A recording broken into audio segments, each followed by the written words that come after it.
नमस्कार दर्शक बंधु आज हेउछि जुलाई मास 30 तारिख बुधवार। आज सकाळर टॉप 20 गुरुत्वपूर्ण खबर उपरे आसंतु नजर पकईबा। तेणुकरी भिडियोटी को प्रथमरु शेष पर्यंत देखंतु। भिडियो को गोटे लाइक करंतु एवं मो चैनल को प्रथमे आसीथिले गोटे सब्सक्राइब करी ऑल नोटिफिकेशन को ऑन करंतु। फलरे एहीपरि नुआ नुआ खबर मो चैनल साहाय्य रे आपण माने प्रथमे पाई परिबे एवं आपण माने केउ सब जिल्ला गुडी को देखुचंती ताहा सब कमेंट माध्यम रे मतामत देबे। तो आसंतु आजिर खबर उपरे नजर पकईबा। प्रथम खबर राज्य रे लगातार किछि दिन धरी वर्षा जारी रहिथिबा बेले बुधवार ठारू पाग सुखिला रहिबो। एबे राज्य रे दक्षिण पश्चिम मौसुमी वायु सक्रिय रहिछि।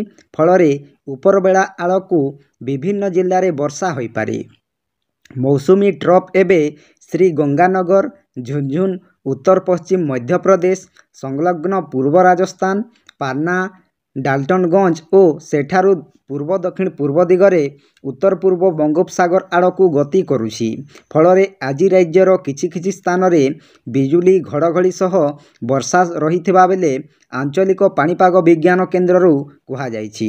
सेहीपरि सुंदरगढ़, झारसुगुड़ा, बरगढ़, संबलपुर, देवगढ़, अनुगुल, ढेंकानाल, केन्दुझर, बालेश्वर, भद्रक, जाजपुर, केन्द्रापड़ा, कटक, जगतसिंहपुर, पुरी, खोर्धा, नयागढ़, गंजाम और गजपति जिल्लार गोटे किंबा दुईटी स्थान रे वज्रपात सह वर्षा संभावना नहीं येलो वार्निंग जारी होइछि। परवर्ती खबर जदि आपण मध्य शॉपिंग एवं कारबार पाई गूगल पे, फोन पे किंबा पेटीएम भली यूपीआई व्यवहार करती तेबे आपणक पाई एक बड़ एवं खुशी खबर अछि। सरकार स्पष्ट करिसंती जे यूपीआई पेमेंट उपरे कोनोसी जीएसटी लागिबो नाही। जदि आपण 2000 टंकारु अधिक कारबार करती। अर्थ मंत्रणालय एही घोषणा कोटी कोटी लोकंकु बड़ आश्वस्ति देइछि। गत किछि दिन धरी एक द्वंद्व थिला। एहार कारण जे कर्णाटकर बेंगालुरु रे प्राय 6000 व्यवसायी को सेमानंकर यूपीआई कारबार आधार रे जीएसटी नोटिस पठा जाइथिला। एही खबर परे दिल्ली परी अन्य सहरर अनेक दोकानी मध्य यूपीआई माध्यम रे पेमेंट ग्रहण करने संकोच करने लगिले। साधारण लोक एवं व्यवसायी मनरे एक भय थिला जे हुएत सरकार एबे यूपीआई पेमेंट उपरे मध्य टिकस लागू करने जाउछंती। परवर्ती खबर जेकेपुर ठारू रायगड़ा आसुथिबा एक पिकअप भैन गाड़ी नंबर ओडी 18P 0467 नाइडुपेटा ब्रिज निकटरे भारसाम्य हराई द्रुत गति रे अंगनवाड़ी केन्द्र पाचेरी भीतर को माड़ी जाइथिला। तेबे गाड़ीटी अटकी रही अल्पके बर्ती गले अंगनवाड़ी केन्द्र रे अध्ययनरत छात्र छात्री। घटनारू प्रकाश जे गाड़ीटी रायगड़ा आसुथवा बेले सम्मुखरू एक मोटरसाइकेल आसुथवा देखी ब्रेक मारिबारू चेष्टा करिथिला। हेले भूलवशतः भारसाम्य हराई अंगनवाड़ी केन्द्र मध्य को पड़ जाइथिला। सेठारू ड्राइवर गाड़ी छाड़ी फेरार हो जाइथिबा देखिबाकू मिलिछि।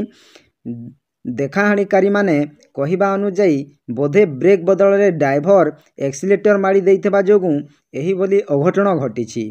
तेबे कोनोसी जीवन हानि होई नथिबा जणा पड़िछि। खबर पाई चांदिली पुलिस घटनास्थल रे पहुंचीथिले। परवर्ती खबर सरकार नेले बड़ निष्पत्ति बदलिला प्राथमिक विद्यालय छात्र छात्री आई कार्ड रंग। छात्र छात्री आइडेंटिटी कार्ड रंग बदलिबा सह हाउस यूनिफॉर्म और टोपी भी बदलिछि। पूर्वरु लोगोरे आमे गढ़िबु नुआ ओडिशा लेखाथिबा बेले एबे विद्यावंत विद्यार्थी विकसित ओडिशा लेखा जाइछि। पूर्वरु आई कार्ड रंग सबुज थिबा बेले एबे ताकू गेरुआ रंगर करा जाइछि। एथिरे श्रेणी, जन्म तारीख, रोल नंबर, फोन नंबर और ब्लड ग्रुप उल्लेख रहिबो। कैंपस भीतर को आसिले एहा पिंधिबा बाध्यतामूलक करा जिवो। अन्यपटे खूब शीघ्र स्कूल पिलांकु मिलिबो मागणा यूनिफॉर्म। राज्य सरकारंकर निष्पत्ति अनुଯାयी चलित शिक्षा वर्ष 2025 रु 2026 पाई राज्यर समस्त सरकारी और सरकारी अनुदान प्राप्त विद्यालय गुड़िकरे प्रथम श्रेणी ठारू अष्टम श्रेणी पर्यंत पाठ पढ़ुथबा समस्त छात्र छात्री को टी शर्ट, पैंट, जोता, टोपी एवं परिचय पत्र मागणारे जोगाई दियाजिबो। एनेई ओडिशा विद्यालय शिक्षा कार्यक्रम प्राधिकरणर राज्य प्रकल्प निर्देशक राज्यर समस्त जिला शिक्षाधिकारी और समग्र शिक्षार संस्था जिला प्रकल्प संयोजक को चिठी माध्यम निर्देश देइछंती। ପରବର୍ତ୍ତୀ ଖବର ସେୟାର ବଜାରରେ ହ୍ରାସ ମଧ୍ୟରେ ଆଜି ଲଗାତାର ପଞ୍ଚମ ଦିନ ପାଇଁ ସୁନା ଏବଂ ରୂପାର ମୂଲ୍ୟ ହ୍ରାସ ପାଇଛି। ରାଜଧାନୀ ଦିଲ୍ଲୀରେ 24 କ୍ୟାରେଟ୍ ସୁନାର ମୂଲ୍ୟ 110 ଟଙ୍କା ହ୍ରାସ ପାଇଛି। ରାଜଧାନୀ ଦିଲ୍ଲୀରେ ସୁନା ପ୍ରତି 10 ଗ୍ରାମକୁ 99,970 ଟଙ୍କାରେ କାରବାର ହେଉଛି। ସେହି ସମୟରେ 24 କ୍ୟାରେଟ୍ ସୁନା ପ୍ରତି 10 ଗ୍ରାମକୁ 91,650 ଟଙ୍କାରେ କାରବାର ହେଉଛି, ଯାହା 100 ଟଙ୍କା ଶସ୍ତା ହୋଇଛି। ଏହା ସହିତ ରୂପାର ମୂଲ୍ୟରେ ଏପର୍ଯ୍ୟନ୍ତ କୌଣସି ପରିବର୍ତ୍ତନ ହୋଇନାହିଁ। ଏହା ସହିତ ରୂପାର ମୂଲ୍ୟରେ ଏପର୍ଯ୍ୟନ୍ତ କୌଣସି ପରିବର୍ତ୍ତନ ହୋଇନାହିଁ। ଗୁଡ୍ ରିଟର୍ଣ୍ଣସର ତଥ୍ୟ ଅନୁଯାୟୀ ଆଜି ପୁଣି ଥରେ ସୁନା ମୂଲ୍ୟ ହ୍ରାସ ପାଉଛି। କେବଳ ଦିଲ୍ଲୀରେ ନୁହେଁ, ଦେଶର ଆର୍ଥିକ ରାଜଧାନୀ ମୁମ୍ବାଇରେ ମଧ୍ୟ ଆଜି ସୁନାର ମୂଲ୍ୟ ହ୍ରାସ ପାଇଛି। ସେହିପରି ଉତ୍ତରପ୍ରଦେଶରେ ରାଜଧାନୀ ଲକ୍ଷ୍ନୌରେ 24 କ୍ୟାରେଟ୍ 10 ଗ୍ରାମ ସୁନା 110 ଟଙ୍କା ହ୍ରାସ ସହିତ 99,970 ଟଙ୍କାରେ ଏବଂ ଚେନ୍ନାଇରେ ସୁନା 10 ଗ୍ରାମ ପ୍ରତି 99,820 ଟଙ୍କାରେ କାରବାର କରୁଛି।